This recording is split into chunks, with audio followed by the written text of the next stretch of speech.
The Chiefs' pursuit of history can finally begin this weekend as Kansas City kicks off the divisional round of the postseason for a 7th consecutive year.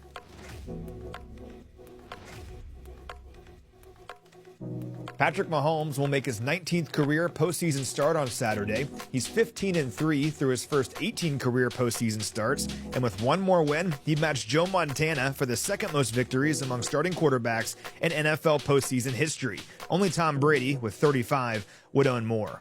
He's also just 5 touchdown passes shy of moving past Montana and Aaron Rodgers for the second most in NFL postseason history. Again, Brady owns that record with 88, but Mahomes is closing in on second place with 41 already at just 29 years old.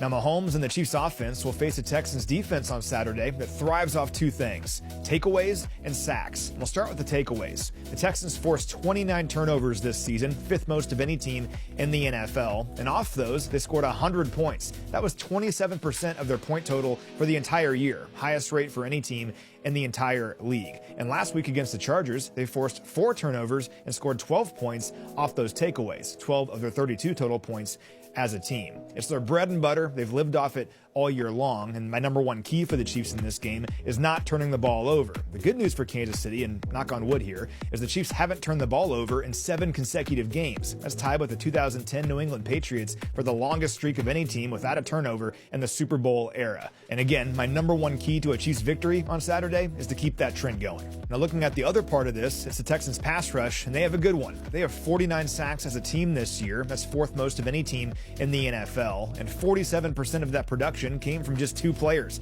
Danielle Hunter with 12 sacks and Will Anderson Jr. with 11. It's one of the best pass rushing tandems in the NFL, but neither had a sack on Mahomes back in Week 16, due in part to the Chiefs' game plan, which emphasized the quick passing game. Mahomes got rid of the football in an average of 2.48 seconds in that game. It was his 3rd quickest time to throw on the season, and that strategy was effective because it limited the Texans' opportunities in terms of their pass rush, and also because Houston allowed the highest average yards after the catch of any team in the league this year at 6.5 yards. In fact, 4 different Chiefs recorded at least 25 yards after the catch back in Week 16 against this Houston Texans defense. Now, on the other side of the ball, Texans quarterback C.J. Stroud is one of the top young passers in the NFL, and he was pretty good last week after a slow start. But one thing he's had to deal with all year long has been pressure, and he's been under a lot of it.